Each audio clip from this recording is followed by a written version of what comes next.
মোহাম্মদ মজিদ মিয়ার মেয়ে মুসাম্মদ কারিমা আক্তারকে মুসাম্মদ কারিমা আক্তারকে হাতের মহল ধার্য করিয়া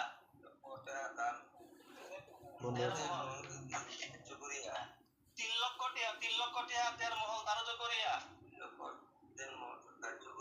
আমিনের দ্বারা বাকি রাখিয়া আমার ওকালতিতে 2 জন সাক্ষীর মোকাবেলা মোহাম্মদী শরান মতে আমরা কোষে এজিং নিয়ে আইছি। আপনি বলুন বিসমিল্লাহির রহমানির রহিম কবুল। এখন জামাই বলতে হবে বিসমিল্লাহির রহমানির রহিম কবুল। আবার বলেন আলহামদুলিল্লাহ কবুল।